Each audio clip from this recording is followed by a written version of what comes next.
Vous êtes sur TV5 Monde, soyez les bienvenus dans ce nouveau numéro de Kiosque. Voici le sommaire ce dimanche.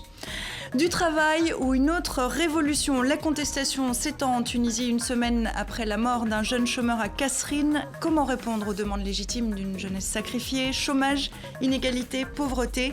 Le feu couve toujours sous les cendres de la révolution. La Tunisie peut-elle à nouveau basculer? Et vers quoi? C'est à la dernière minute que le second tour de la présidentielle a été à nouveau reporté en Haïti, un scrutin qualifié de farce par l'opposition.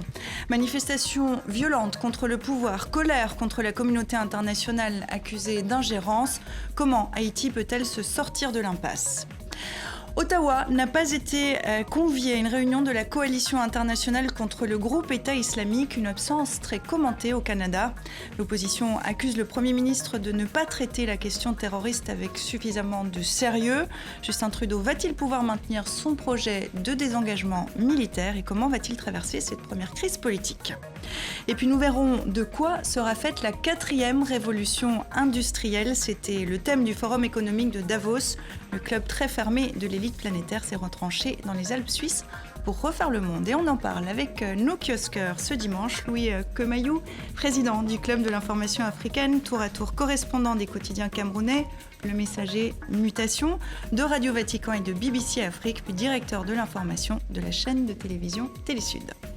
Yann Mince, rédacteur en chef du service international du magazine Alternatives économiques. Vous êtes aussi l'auteur de ce livre qui sort en ce début d'année, 30 questions pour comprendre les tensions dans le monde musulman, aux éditions Les Petits Matins. Christian Rioux, journaliste, essayiste, chroniqueur politique et correspondant en Europe du quotidien québécois Le Devoir, également membre associé de la chaire Raoul Dandurand en études stratégiques et diplomatiques de l'Université du Québec à Montréal. Et enfin Ziad Limam, directeur d'Afrique Magazine, mensuel francophone international édité en France, consacré au continent africain sous différents prismes, société, culture, politique. Merci à vous quatre d'être venus en plateau, d'être sur ce plateau de kiosque ce dimanche pour commenter l'actualité. En novembre dernier, c'est un véritable réquisitoire que s'était livré un jeune Tunisien pendant un quart d'heure sans interruption sur la chaîne de télévision tunisienne privée Nesma. Nassim est le cousin d'un jeune berger de 16 ans décapité dans la montagne par le groupe État islamique. C'était le point de départ à un témoignage bouleversant et très digne.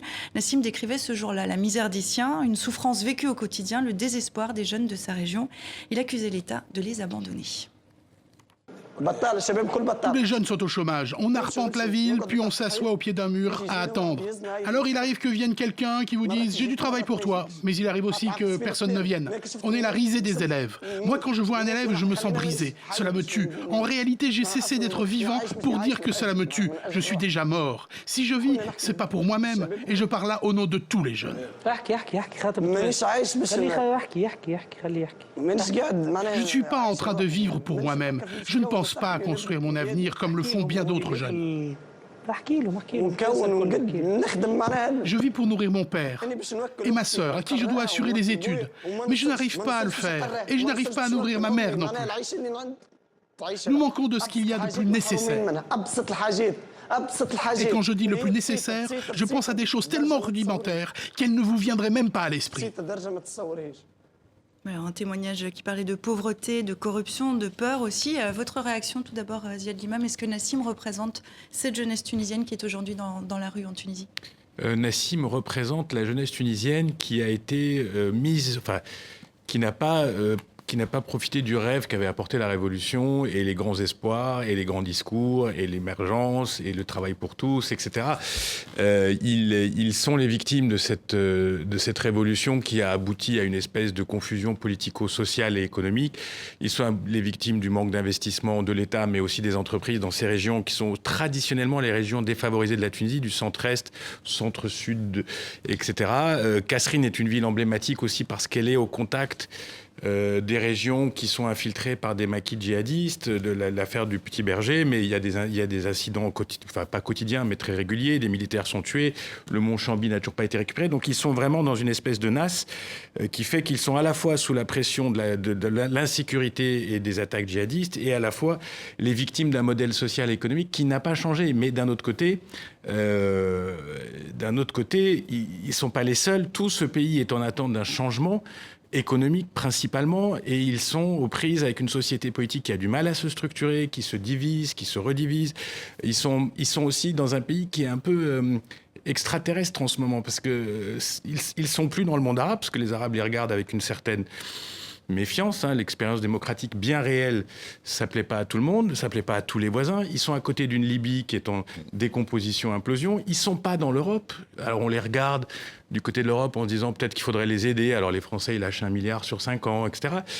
Donc ils sont dans cette espèce de no man's land stratégique, un peu livrés à eux-mêmes. Et c'est pour ça aussi que je dis qu'il faut faire attention à l'analyse trop négative. Il y a aussi des facteurs de résistance, il y a aussi des facteurs de force, il y a des facteurs de résilience. C'est un pays qui fonctionne. Moi, j'y étais la semaine dernière.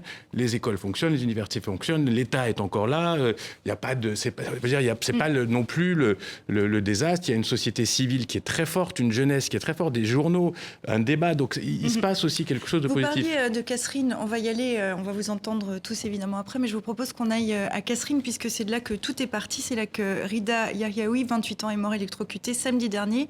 Après être monté sur un poteau, ce jeune chômeur protestait avec d'autres contre son retrait d'une liste d'embauche dans la fonction publique. Et c'est à Kasserine qu'on retrouve Walid Mejri. Merci d'être avec nous. Vous êtes le rédacteur en chef de la version en arabe d'inkifada.com. C'est un magazine web tunisien.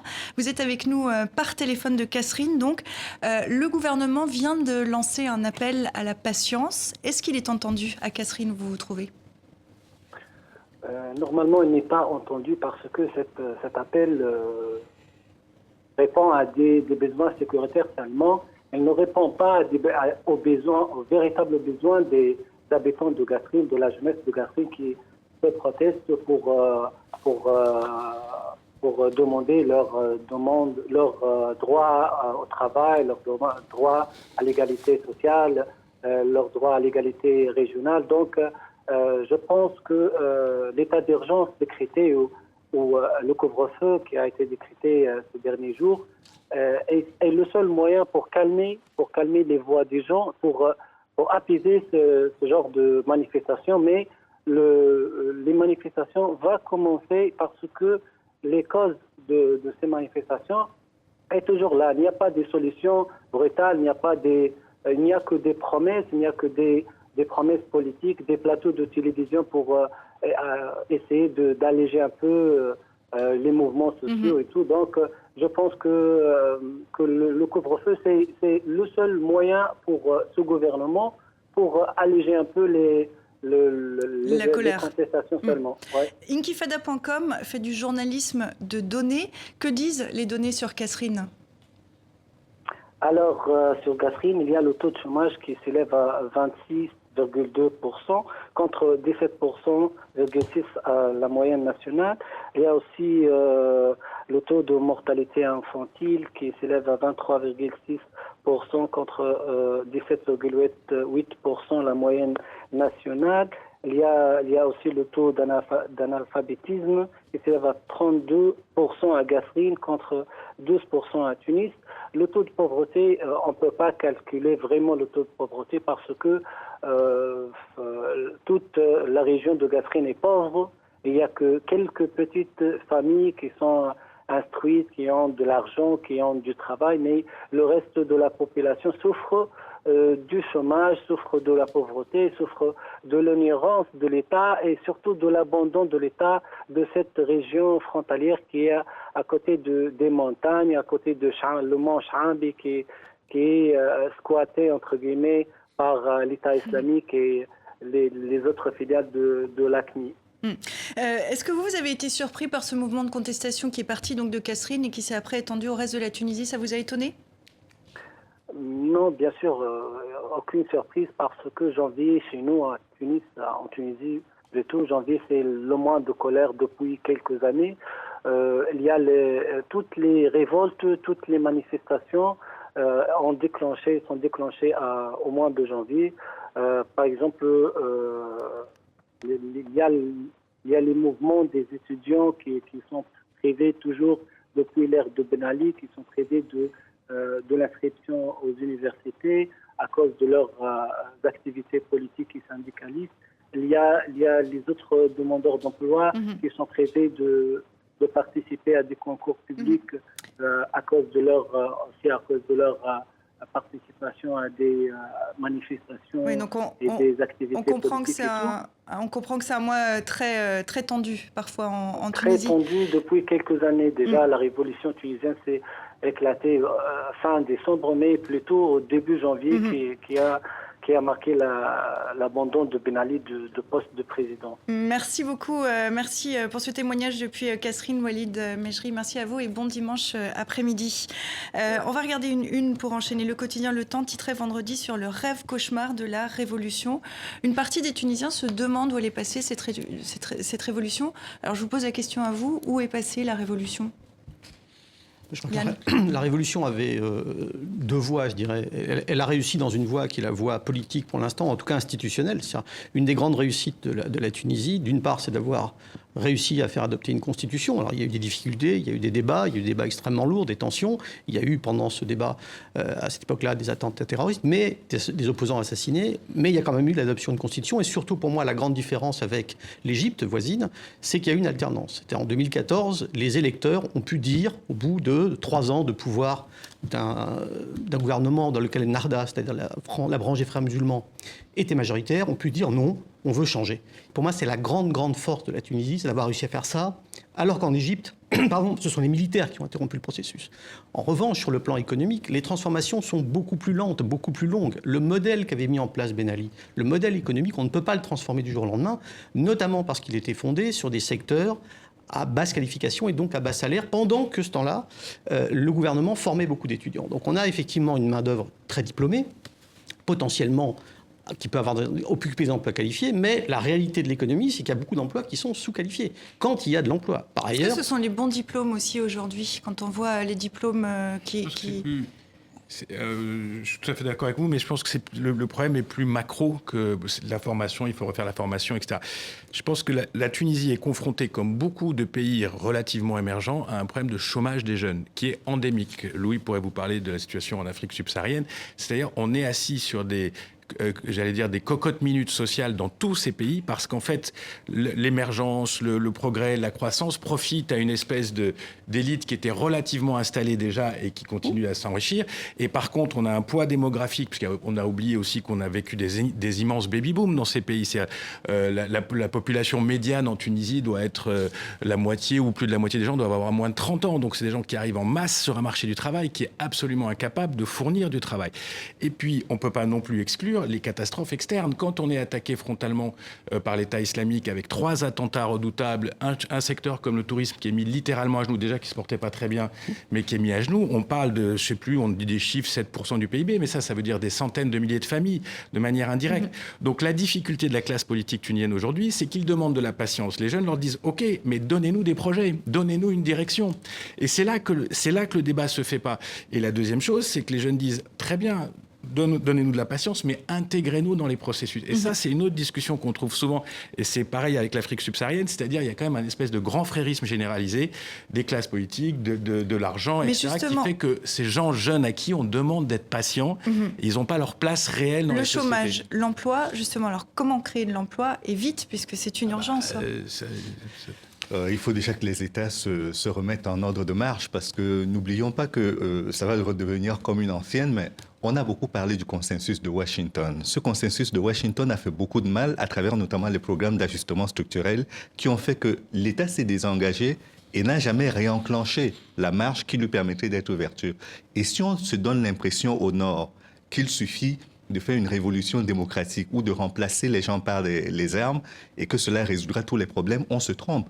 Et même au niveau de nos populations, remarquez que ce soit en Tunisie, et c'est là que l'unité de l'Afrique se fait finalement, que ce soit en Tunisie, que ce soit au Nigeria, en République centrafricaine, on a le même problème. Les gens ont personnifié les problèmes. C'est-à-dire qu'ils n'avaient pas l'impression que c'est un système qui était à bout de souffle. Ils identifiaient des personnes, ils se disaient, il suffit qu'on les remplace pour que le problème soit résolu. Et ce n'est pas aussi simple que cela. On peut réussir une révolution si on n'a pas les moyens économiques de la soutenir en relançant, en réenclenchant la machine arrivée, la machine économique qui permet de redistribuer les biens. Ce sera vain. Mais comment faire ? Parce que c'est la question que se pose, pose aujourd'hui. Comment réenclencher cette machine, La démocratie, Christian ? malheureusement, si c'était pas comme ça, ce serait mieux. Mais la démocratie n'est pas nécessairement créatrice d'emplois et créatrice de croissance économique. La France en sait quelque chose. en ce moment et il y a des économies qui vont beaucoup mieux, même dans des pays dictatoriaux. C'est aussi bête que ça. Il n'y a pas d'équivalence entre la démocratie et la croissance économique. C'est triste. Je voudrais bien que tout ça aille ensemble, mais ça, historiquement, à des moments, ça peut aller ensemble, mais ça ne va pas nécessairement ensemble. Et là, on est dans une région, en plus, Ziad le disait, dans une région frontalière avec l'Algérie, une région qui est défavorisée économiquement, mais une région aussi qui vivait de certains trafics transfrontaliers. Or, la démocratie, elle amène quoi? Elle amène un état de droit, elle amène le contrôle un peu plus grand souvent de cette corruption. Elle crée du chômage. Elle crée du chômage chez ceux qui vivaient de ces trafics et qui vont chercher peut-être une réponse dans le djihadisme ou dans ce genre de groupe-là. Donc, je dirais, s'il y a un pays aujourd'hui qu'il ne faut pas abandonner dans cette région-là, c'est la Tunisie. C'est la Tunisie, et ça, je pense que c'est le message pour nous. Qu'on soit de culture, j'allais dire, de gauche ou de droite, pour qu'il y ait de l'emploi, il faut des investissements.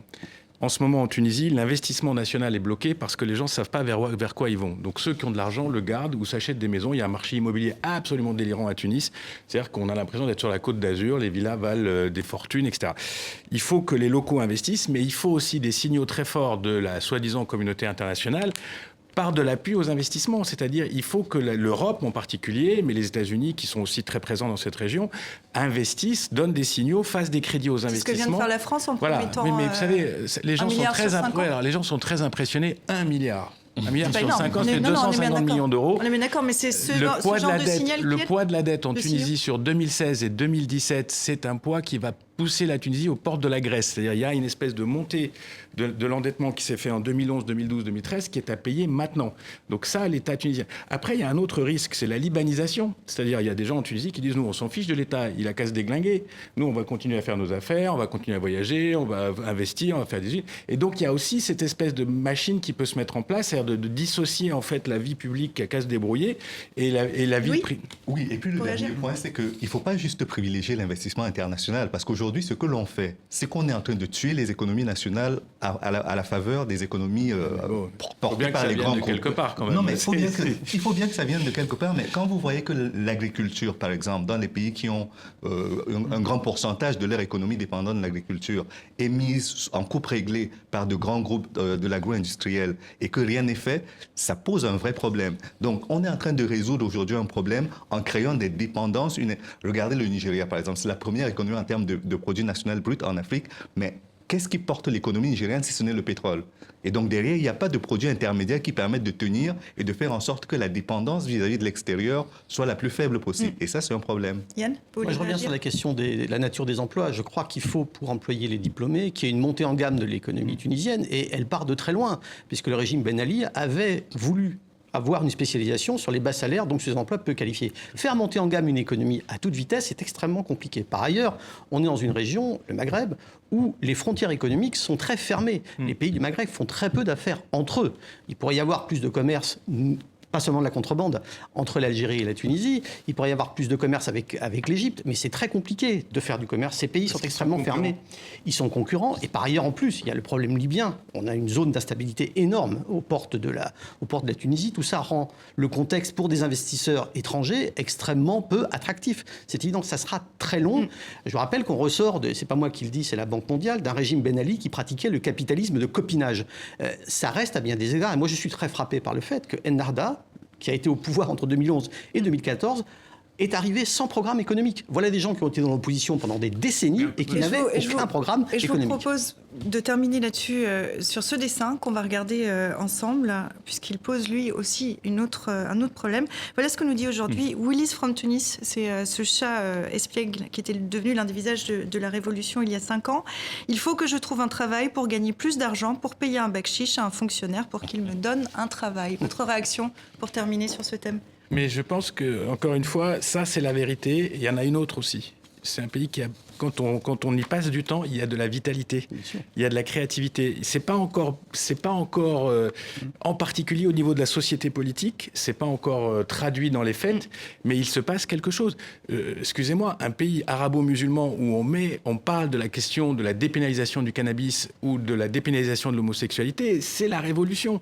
Ça finira par avoir un impact aussi, je pense, sur des comportements. Il y a un vrai décalage avec la société politique. Quand on voit que le parti au pouvoir, Nida Tounes, est en train de se diviser sur des questions de leadership, alors qu'il y a une crise de cette ampleur-là. C'est pas que le leadership, c'est le leadership, c'est le positionnement par rapport aux islamistes, c'est des gauchistes avec des centristes, etc. Mais c'est le fils du président qui monte en gamme. Oui, bien sûr. Qui monte en gamme et morceau. Non, mais il n'a pas tout à fait gagné, l'autre n'a pas tout à fait perdu. Les analyses disent que demain, il y aura peut-être 5 ou 6 Nida, comme il y aura peut-être 2 ou 3 Ennahda, parce qu'entre les islamistes bourgeois centristes et les islamistes radicaux, ça peut en continuer à se...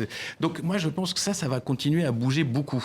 Le problème, c'est qu'en attendant, il faut un peu de croissance pour que les gens croient en l'avenir. Un peu de croissance, malgré tout ce qui va mal en Tunisie, je dirais que la Tunisie reste un miracle presque dans cette région-là. Dans cette région-là, et il ne faut pas le laisser passer. Il faut pas le laisser passer. Louis, le mot de la fin pour vous sur la Tunisie. Oui, le problème, c'est que jusqu'à présent, l'Afrique avait, en quelque sorte, avant les Chinois et après les Européens, elle avait un partenaire très important qui était le Maghreb dans son ensemble. On avait le Maroc qui avait un certain rôle, l'Algérie, la Tunisie et l'Égypte, chacun à leur niveau. Et là, avec cette espèce de crise qui s'est emparée du Maghreb, il y a ce transfert qui ne se fait plus tant que ça. Et donc, même si le Maroc continue de soutenir d'une certaine manière la coopération entre le nord et le sud du continent, aujourd'hui, on sent un véritable manque sur le plan de la contribution qui aurait pu être celle de la Tunisie, notamment sur le plan bancaire et des marchés financiers. Voilà, donc on va continuer à regarder ce qui se passe en Tunisie, bien sûr.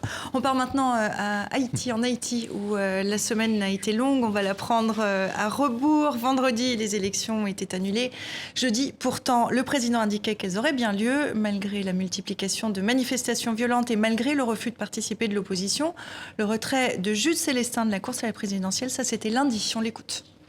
Je pense que l'international est en train de se tromper sur la dimension de la crise qu'ils peuvent créer en poussant, en forçant le pays à aller vers des élections aussi mal conçues. C'est comme s'il y avait une démocratie occidentale et une démocratie pour les îles ou Haïti. Nous sommes effectivement en apprentissage de la démocratie, cependant il n'y a qu'une démocratie. La démocratie, c'est la voix du peuple. Alors, des élections à marche forcée sous la pression internationale, ça c'est une critique qu'on entend de la part des Haïtiens. Est-ce que c'est du déni de souveraineté, ce qui se passe en Haïti, Christian? On peut dire ça?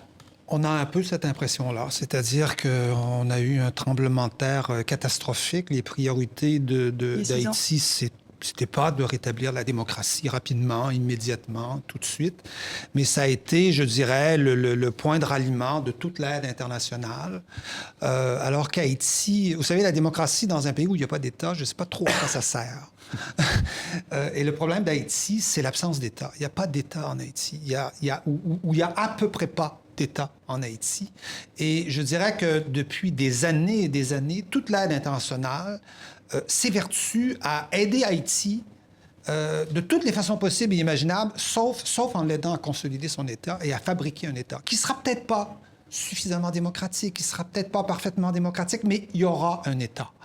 Aujourd'hui, il n'y en a pas d'État en Haïti et on s'évertue à crier, à réclamer aux Haïtiens qu'ils doivent être démocratiques. Il y a une espèce d'aberration là, de ce côté-là. C'est un pays qui a été livré, je vous dirais, depuis un certain nombre d'années, littéralement, à l'aide internationale, aux ONG et aux églises qui font la loi dans ce pays-là parce qu'il n'y a pas d'État, justement. Yann Mince?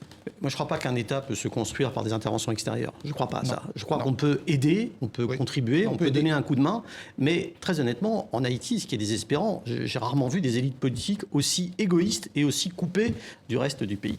On a l'impression de voir se rejouer aujourd'hui un remake attristant entre des partisans, des néo-partisans de Duvalier, c'est-à-dire Martelly, des partisans d'Aristide qui sont dans la rue et des partisans de l'ancien président Préval qui sont le principal candidat de l'opposition.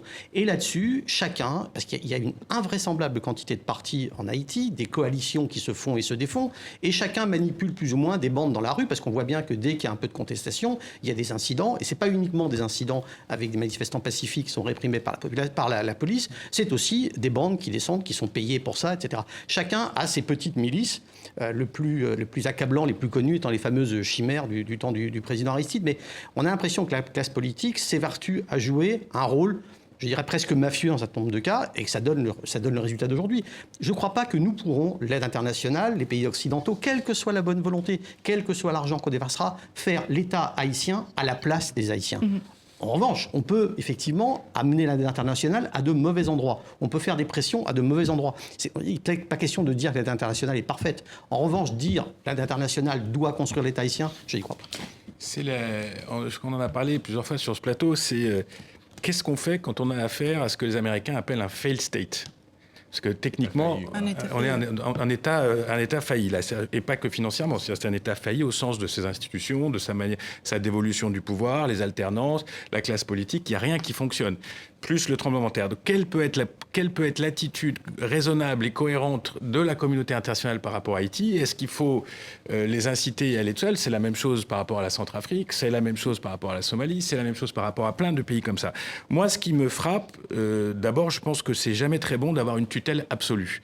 Et ce pays est sous tutelle absolue avec l'impossibilité de la contredire, discuter. Il y a une flopée de gens, comme tu disais, qui se sont installés, qui vivent de l'aide, etc., etc. Mais comme vous disiez aussi, je pense qu'à un moment, il faut se regarder dans une glace et s'apercevoir que cette classe politique, elle participe à la faillite générale du système.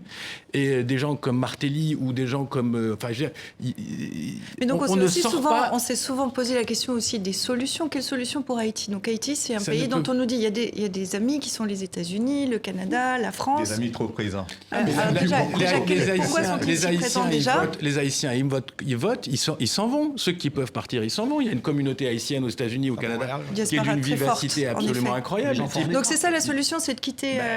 C'est la solution individuelle. Des fois, il n'y a pas forcément de solution politique maintenant. Et il est extraordinaire de constater comment les élites haïtiennes à l'étranger sont bien formées, sont bien instruites. Ce sont souvent de très grands intellectuels. Certains sont membres de l'Académie française. Oui.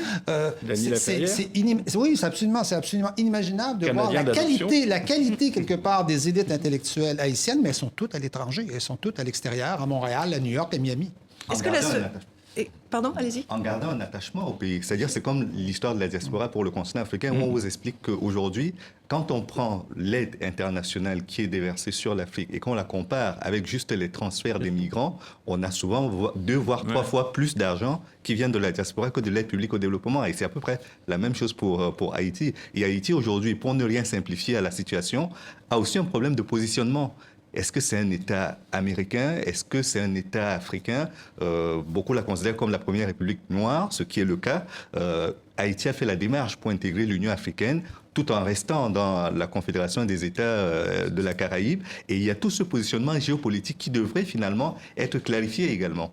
Christian, revenir sur un point. C'est vrai que l'aide internationale ne peut pas créer un État. On ne crée pas un État comme ça de l'étranger. Mais ce qui est fascinant dans l'aide internationale dans Haïti, c'est qu'on fait tout pour ne pas la donner à l'État. On fait tout pour que l'État n'y touche pas. L'État qui veut réécrire son code civil, par exemple. Hein? C'est essentiel, le code civil. Refaire le code civil en Haïti, c'est essentiel. Il doit aller grappiller quelques petits sous à l'OIF, à l'Organisation internationale de la francophonie. Les États ne veulent pas investir là-dedans. Ils ne veulent pas faire ça. Ils donnent de l'argent aux ONG, aux églises. Ils font n'importe quoi. Ils font n'importe quoi dans le pays, mais ils ne veulent pas aider l'État. Et ça, il va falloir que ça change. Ça ne créera pas l'État haïtien, c'est sûr. Ça va venir d'Haïti. Yann. Il y a quand même, à défaut d'une classe politique qui fonctionne, une société civile très active en Haïti. Et le fait que de l'aide internationale arrive jusqu'à cette société civile, c'est plutôt bien. Regardez ce qui est passé au moment des... Attendez. On ne peut pas substituer... Non, bien entendu pas. Mais regardez ce qui s'est passé au moment des élections. Au moment des élections, des organisations de la société civile ont dit ces élections ne sont pas justes. Elles sont des organisations civiles haïtiennes. Ce sont des observateurs internationaux, d'États internationaux qui ont dit si, elles sont acceptables. Donc ça veut dire qu'il y a quand même une société civile qui est même capable de contester l'aide internationale. Mais il faudrait un cadre. Le problème, c'est qu'il faut un cadre. S'il n'y a pas de cadre, on se perd. Ça ne peut être que les Haïtiens qui le donnent. Et c'est bien pour ça que la classe politique haïtienne est désespérante, parce qu'elle n'a pas bâti d'État. Et elle n'a pas bâti d'État même à une époque où il n'y avait pas d'aide internationale. Mais si on continue de pratiquer le déni d'État et surtout le reniement de l'État existant, ça ça ne va pas améliorer la situation. On va retomber dans un travers encore pire je que crois pas que celui ce qu'on a soit l'aide aujourd'hui. internationale qui nie le plus l'État. Je pense que c'est la classe politique haïtienne qui ne veut pas d'État fonctionnel parce que ça ne l'arrange pas pour pouvoir faire ses petites affaires. Mais si on considère que les interlocuteurs ne sont pas les bons, à qui on s'adresse finalement et qui répondra à l'avenir? L'aide internationale s'adresse aux gens qui sortent des urnes. Martelly, il a été élu par les Haïtiens eux-mêmes. La faute au fait que ce soit Martelly qui soit au pouvoir aujourd'hui, c'est pas l'aide internationale. Ce sont les Haïtiens qui l'ont élu. C'est aux Haïtiens de décider s'ils veulent changer de classe politique. Ça, tout le monde est d'accord avec ça?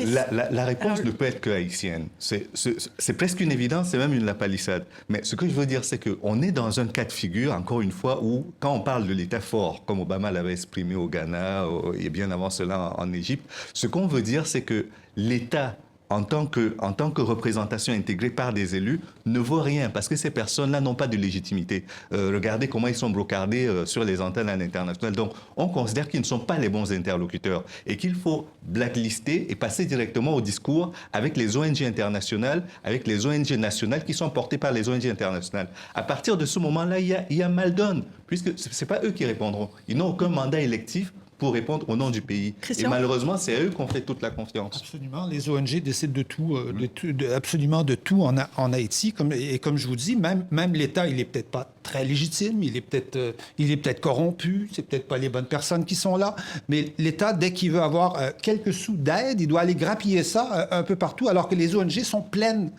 d'argent. C'est inimaginable d'être un pays de cette façon-là, en faisant tout pour détruire l'État, pour ne pas aider l'État haïtien. Est-ce qu'il y a un risque aujourd'hui de basculer à nouveau dans une dictature? Toutes les 5 minutes. Est-ce qu'il est concret là aujourd'hui avec parce que là pour l'instant demain il peut y avoir un bout de ce qui reste de la enfin pas d'élection, pas de calendrier électoral, on en est là. Tout le monde est d'accord avec ça. Le plus terrible aujourd'hui, c'est qu'en Haïti, il y a des gens qui voyant la façon dont les pays étrangers interviennent en Haïti, on a nostalgie de l'époque de Duvalier. Ça existe ça aujourd'hui, ça s'écrit aujourd'hui dans les médias haïtiens où on se dit au moins à cette époque-là, c'est nous qui décidions de nos affaires, même si c'était pas rond. Peut-être pour terminer là-dessus aussi sur ce thème. Je pense aussi que le monde a tellement de problèmes qu'il y a des gens qui passent par perte et profit. Et donc, en ce moment, c'est typique du genre de petit pays à problème qui passe par perte et profit dans l'agenda général que l'on a, qui est absolument envahissant, débordant, et on n'y arrive pas. Donc, c'est pour ça, quand même, qu'il faut un espèce de sursaut interne. C'est-à-dire que personne ne viendra les aider, sauf le business de l'aide et des évangélistes, etc. Personne ne viendra les aider. S'il n'y a pas quelque chose qui sort de leur trip pour se remettre un tout petit peu sur le chemin, personne ne viendra les aider. Perdre des profits, Haïti. Oui, parce que vous prenez même le voisin immédiat. Haïti, c'est quand même une île qui est composée Enfin, Haïti est sur une île avec un autre pays qui est la Dominique. Et quand vous voyez la manière dont les Haïtiens sont maltraités en Dominique... Et expulsés encore, c'est humain. Mais maltraiter, les conditions... Le problème de ces failed states, c'est qu'en plus, ils ont des implications pour la sécurité régionale, pour la sécurité globale. Si Haïti devient ce qu'il est déjà probablement une des plaques tournantes de la cocaïne, de l'héroïne dans les Caraïbes, vous allez créer des véritables institutions mafieuses qui vont s'asseoir sur des paquets d'argent. Et pour réformer ça, c'est encore plus compliqué. Et c'est pour ça que l'intérêt global, ça devrait quand même d'essayer de s'en préoccuper. Il y a une mince conclusion pour vous. Ça fait des années qu'il y a du trafic de drogue qui passe par Haïti. Et par ailleurs, ce qui pourrait faire changer, on le voit bien en Europe, ce qui pourrait faire changer, c'est une crise migratoire haïtienne vers le continent américain, vers les États-Unis, vers d'autres pays. Pour l'instant, les immigrés, ils partent en République dominicaine, comme vous le disiez, et maintenant la République dominicaine les renvoie. Ces gens-là, ils vont être une charge pour l'économie haïtienne qui est déjà dans un piètre état. La probabilité, c'est qu'un certain nombre d'entre eux tentent l'aventure ailleurs. Et effectivement, à ce moment-là, peut-être, il y aura une réaction du côté des États-Unis ou d'autres pays, parce qu'effectivement, il y aura un mouvement migratoire important. Voilà, et l'opposition appelle maintenant la formation d'un gouvernement de transition au départ de Michel Martelly. On verra si le processus électoral aboutit ou pas. On va maintenant s'intéresser au Canada avec la première réunion du cabinet Justin Trudeau en 2016 et s'est tenue au Nouveau-Brunswick cette semaine. Sur fond de polémique, l'opposition accuse le Premier ministre de ne pas traiter la question terroriste avec suffisamment de sérieux. Des Canadiens ont trouvé la mort dans les attentats de Ouagadougou et de Jakarta. Portés par leurs promesses de changement, Justin Trudeau et ses ministres étudient comment mettre en œuvre leurs grandes priorités. Mais impossible d'échapper au drame de Ouagadougou. Toutes nos sympathies et condoléances pour les familles des victimes dans ces attentats. Justin Trudeau s'en tient ou formules d'usage. Nous condamnons évidemment de façon le plus sévère possible ces attentats et nous savons que la lutte contre le terrorisme à l'échelle mondiale est essentielle et doit se faire de façon intelligente et raisonnable et enthousiaste. Si le premier ministre a parlé aux familles des victimes en après-midi, a offert que le Canada rapatrie les dépouilles, pour la mère de Maude Carrier, ses réponses sont insatisfaisantes. Et elle n'est pas seule.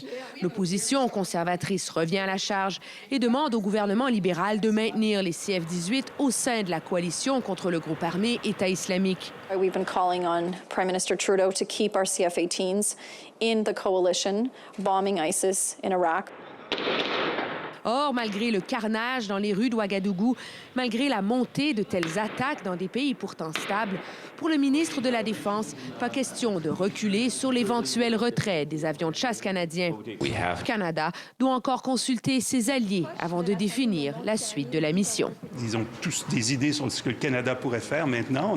On est vraiment assaillis de toutes sortes de beaux projets dans le domaine humanitaire comme dans le domaine militaire. Un peu plus de 2 mois après avoir pris le pouvoir, le gouvernement n'est donc toujours pas prêt à dévoiler sa nouvelle feuille de route dans la guerre contre le groupe armé État islamique. Alors que Justin Trudeau et ses ministres tentent justement d'établir leurs priorités et définir leurs échéanciers, ils ne veulent surtout pas se laisser bousculer par les événements sur la scène mondiale. Et puis les événements sur la scène mondiale, c'est mercredi, le ministre canadien de la Défense qu'on vient de voir, qui n'a pas été convié à une réunion de la coalition contre le groupe État islamique à Paris. Une absence qui a été très commentée. Est-ce que l'exclusion de cette réunion est un message d'alerte lancé au Canada, Christian ? Oui, c'est une sanction. C'est visiblement une sanction. Vous savez, Justin Trudeau, en campagne électorale, Justin Trudeau était le 3e parti, hein, vous savez, au Parlement à Ottawa. En campagne électorale, il avait promis comme ça, pour aller chercher des voix, en particulier au Québec notamment, où on est très, très pacifiste, d'arrêter les bombardements en Syrie et en Irak, où on n'avait pas trop l'impression que ça donnait des résultats à l'époque, d'ailleurs, à ce moment-là. Sauf qu'immédiatement après son élection, on se retrouve avec le 13 novembre, l'offensive diplomatique de François Hollande, quand même. Le 13 novembre, les attentats à Paris. Certains engagements de la Russie, certains engagements des États-Unis. On est dans un autre contexte complètement, tout à fait différent. Et Justin Trudeau se retrouve quelque part embêté, pris avec cette promesse électorale qu'il avait balancée là, convaincu qu'il n'aurait jamais à appliquer ça, parce que, de toute façon, convaincu qu'il ne serait pas élu à cette élection-là. Donc le voilà pris avec ça. Mais il cherche encore la solution, visiblement, parce qu'il n'y avait pas de plan B. Ceci dit, le problème que Justin Trudeau a, c'est peut-être un problème plus de fond. On l'avait vu le 13 novembre, quand les attentats de Paris se sont produits. Justin Trudeau était quelque part dans une réunion du Commonwealth. Il s'est contenté d'un bref communiqué ridicule, comme s'il y avait une bombe qui avait éclaté, je ne sais pas moi, derrière un bosquet quelque part dans un pays lointain. Voilà. Ne comprenant absolument pas que le 13 novembre, c'était le 11 septembre français, le 11 septembre européen. Ne comprend absolument pas ça. Et il répète la même erreur avec les attentats de Ouagadougou. Vous savez qu'à Ouagadougou, il y a 6 Québécois qui sont morts, dont une famille presque complète, hein, 4, presque toute la famille, le père, la mère, 2 enfants qui étaient là, partis construire une école. Le père est un ancien directeur d'école qui s'est investi dans l'aide humanitaire. Il était là-bas avec ses 2 enfants, avec son épouse. Ils ont été raflés avec 2 de leurs amis, d'ailleurs, sur une terrasse à Ouagadougou. Et Justin Trudeau nous refait le coup du petit communiqué un peu insignifiant. Je termine simplement. Il prend l'avion, il passe par-dessus Québec, il s'arrête pas, il va pas voir la famille. Il s'en va rendre hommage il s'en va visiter une mosquée. Une mosquée à Toronto, près de Toronto, où il y avait eu un attentat, quelque chose comme ça. Incapable de comprendre comment ces attentats, comment tout ça a un poids émotif fort. Et si on vous comprend bien, et je ne sais pas si les autres sont d'accord avec ça, vous êtes en train de nous dire que Justin Trudeau, sur cette question-là, est un peu à côté de la plaque, totalement à côté de la plaque. Vous savez, le grand projet de Justin Trudeau, c'est de légaliser la marijuana au Canada. Non, c'est pour vous dire. Vous êtes peut-être un peu Justin sévère. Trudeau en parle plus souvent, que du terrorisme international. Non, mais soyons clairs.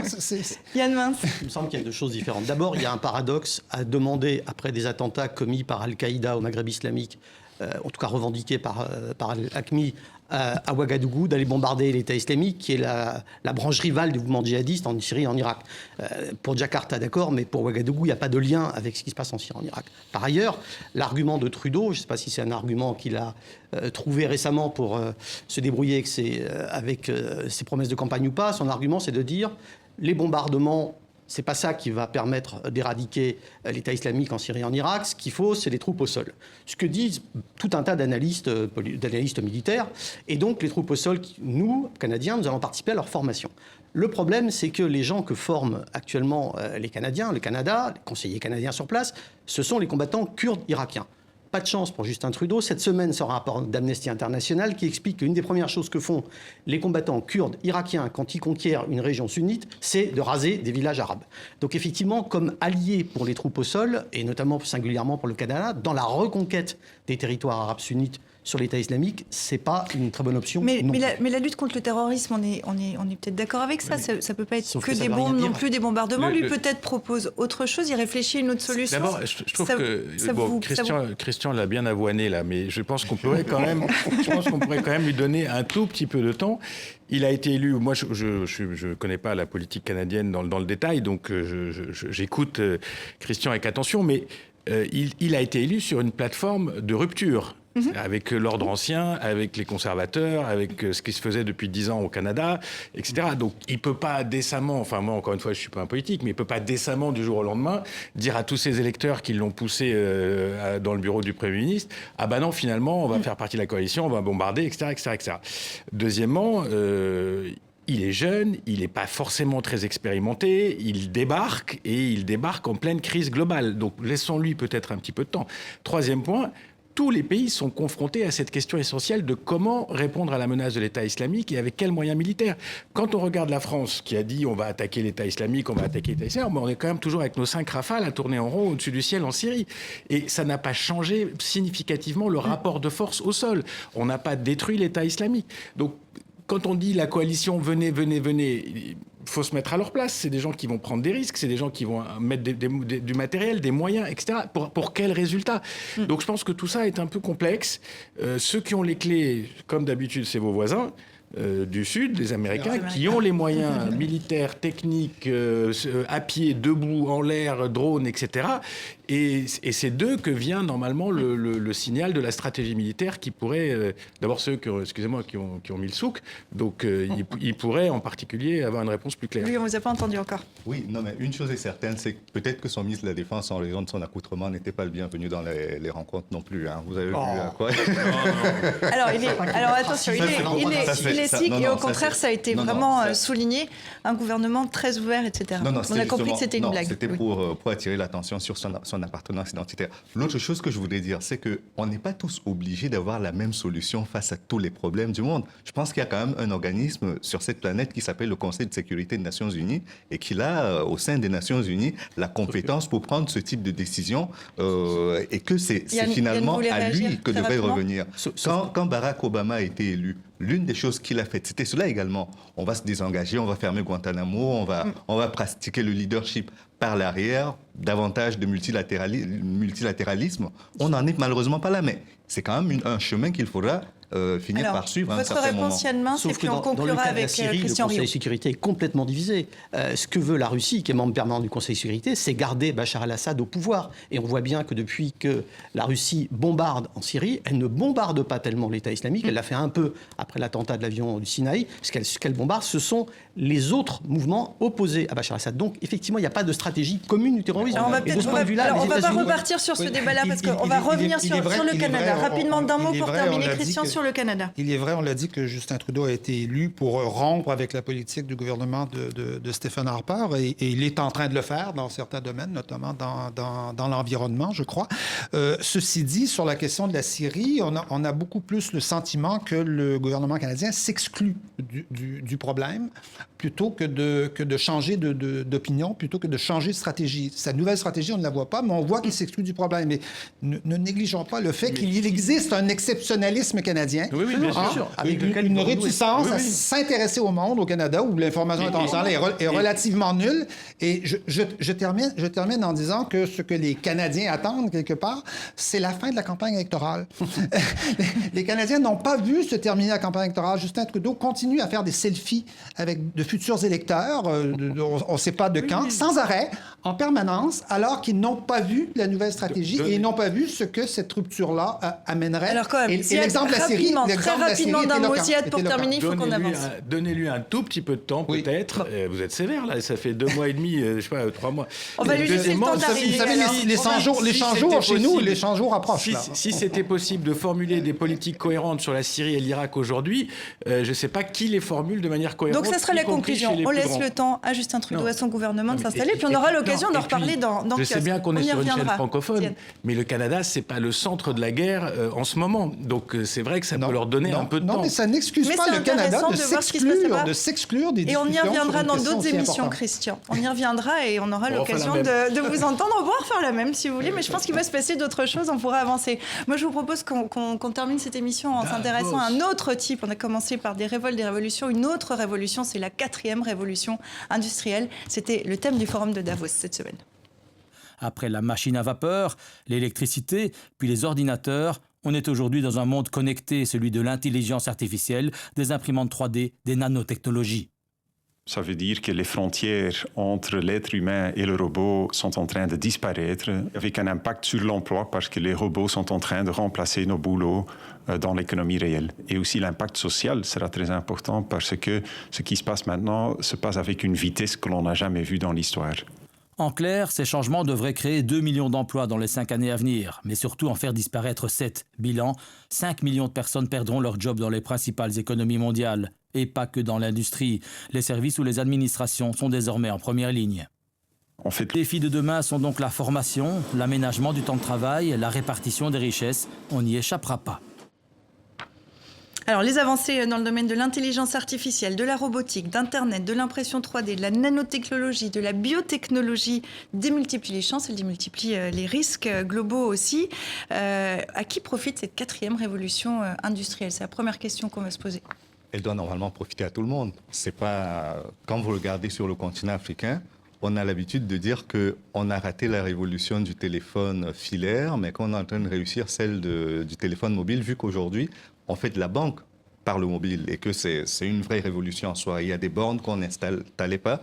Installer le téléphone filaire, c'était compliqué. Aujourd'hui, on peut aller dans ces zones-là grâce au mobile. C'est une révolution en soi. Mais aussi, on a les cardiopades, des appareils qui permettent dans la télémédecine de faire des progrès importants. Mais le problème, c'est que pour qu'on en arrive là, il faut quand même une union d'infrastructures. Et ces infrastructures, pour l'instant, elles n'existent pas. Et tant qu'elles ne seront pas là, on ne pourra que rêver d'une révolution. Moi, je me méfie du monde selon Schwab / Davos. Je pense qu'il y a un agenda... le président du forum. Je ne suis pas un révolutionnaire. Je suis un bon bourgeois parisien bobo, mais je me méfie de cet agenda quand même d'un monde soumis au numérique. C'est très libéral dans le fond. Je vois pas où est la révolution. Elle existe depuis 15 ou 20 ans. Elle détruit plus d'emplois que d'autres choses. Bon, voilà. Moi, ce que je vois, c'est une multiplication de challenges qui nous sont imposés. J'aimerais bien que Davos en parle. J'aimerais bien que Davos parle de l'immigration et des flux migratoires qui vont être une des données fondamentales et transformatrices de ce qui est en train d'arriver. C'était le cas hier en clôture. De la fin de l'ère du pétrole, ça va créer toutes sortes de choses qu'on ne mesure pas. Alors là, Davos cette année a dit qu'il n'y avait pas de souci sur le pétrole, que ça allait continuer. Non, mais excusez-moi, quand vous avez des pays... Sujets qui ont été oui, très bien, mais l'impact de la fin du pétrole, c'est pas uniquement le yo-yo du cours du pétrole. C'est, par exemple, on estime le nombre de faillites aux États-Unis dans le secteur pétrolier à plus de 100 ou 150 ou 200 milliards de dollars. Il va y avoir de la casse. Il y a des pays comme le Venezuela ou comme le Nigeria ou comme l'Angola, etc., qui vont souffrir. Tout ça, c'est des tas de choses qui se passent. Les biotechnologies, c'est probablement plus révolutionnaire encore que les applis et l'iPhone.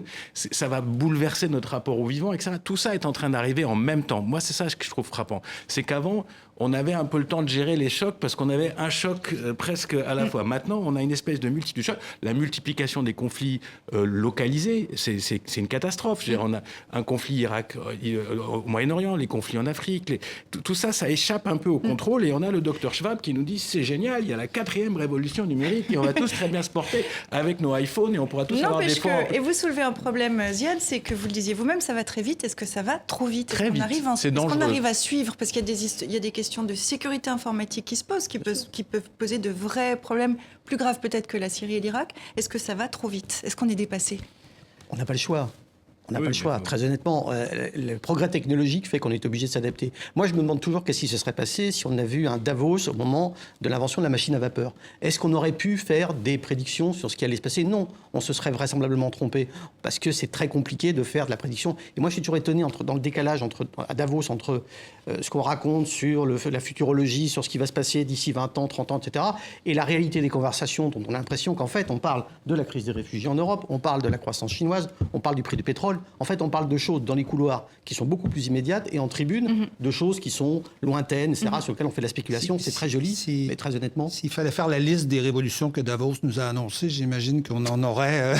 Quand même la 4e révolution industrielle... Un certain nombre, ça ne veut pas dire qu'elles ne se produiront pas, mais bon, c'est vrai que Davos, c'est ça un peu. On est là pour lancer des idées sans trop se préoccuper des effets qu'elles ont et des problèmes concrets. Moi, ce que je constate, c'est l'absence de Mme Merkel, par exemple, à Davos cette année. Elle n'y est pas allée. Elle y a envoyé son président. Il y a envoyé son président qui lui dit que l'Allemagne va éclater si l'arrivée des migrants se poursuit. Eux parlent de problèmes concrets. Une des grandes vedettes de Davos cette année, ça a été Justin Trudeau, justement, qui a fait un discours d'une légèreté. Non, mais il n'aime pas. Décidément, il n'aime pas parce qu'on a aussi vu qu'il a tenu un discours sur le rapport homme-femme qui a été espèce d'éloge de la remarqué. diversité, mais sans jamais expliquer comment on gérait cette diversité. Donc, évidemment, c'est pas le lieu des praticiens Davos. C'est pas là qu'on règle des problèmes concrets. L'émission, on commence à manquer de temps. Donc, voilà, vous souleviez une question aussi, et puis ça sera le mot de la fin pour chacun d'entre vous. Finalement, à quoi ça sert Davos, Louis? À la base, c'était quand même un forum européen, il ne faut pas l'oublier. Oui. Quand il a été créé en 1971, c'était vraiment par rapport aux questions européennes. L'Afrique, aujourd'hui, essaie de créer à peu près des forats du même type. On en a un au Gabon, mais ça sert à le quelque New York. chose, d'après vous, oui, non? Pour l'instant, je ne pense pas. On paye quand même. Ça sert à ce que des gens qui n'ont pas l'occasion de se rencontrer parce qu'ils ont des agendas tous très surbookés puissent se voir rapidement des couloirs. Et ça sert à des journalistes pour faire un maximum d'interviews dans un minimum de temps avec des gens très importants. Très honnêtement, sur le fond de ce que ça raconte, j'ai pas l'impression que ça serve à grand-chose. Christian? Je pense que c'est utile, mais je pense que Davos, ce n'est plus aussi important que ça a pu l'être à d'autres époques. C'est utile, c'est intéressant et utile si d'autres personnes peuvent exprimer leur vision du monde dans des forums qui sont tout aussi puissants. Il n'y a pas que le monde selon Davos, il y a le monde selon, je ne sais pas où, selon le Forum social mondial, selon plein. Et on en parlera voir le monde donc, différemment. Aussi. Merci à vous quatre. Je vous propose qu'on termine cette émission comme chaque semaine avec Dilem. Le mot de la fin est pour lui. Les Tunisiens sont dans la rue, ça ne lui a pas échappé à Dilem. La révolte gronde et ce sont les religieux qui pourraient finir par départager pouvoir et manifestants. Le groupe État islamique serait en difficulté financière. Les salaires des terroristes en Syrie et en Irak sont donc réduits. On a envie de se poser la question suivante qui est à quand la grève peut-être? Le président français est en Inde pour une visite d'État de 3 jours. Dans ses bagages, les contrats pour la vente de Rafale. Et si ça ne marchait pas, il pourrait toujours se consoler avec la commande iranienne de 114 Airbus, on l'a appris aujourd'hui. Les casseroles du tennis mondial avec des soupçons portant sur des matchs truqués et sur des paris suspects. Alors ça vous fait beaucoup rire, je vois. Le tennis, ça vous fait rire. Il est très jeune, le tennisman. Et enfin, on ne compte plus les morts célèbres depuis le début de l'année. On pense par exemple cette semaine aux funérailles nationales pour le mari de Céline Dion, René Angélil, à Montréal. Un mort parmi d'autres, malheureusement, on aurait envie de dire ça. Merci à vous quatre d'être venus nous voir ici dans Kiosque ce dimanche. À très bientôt. Et merci à vous qui nous regardez. À vous, je vous dis à dimanche prochain.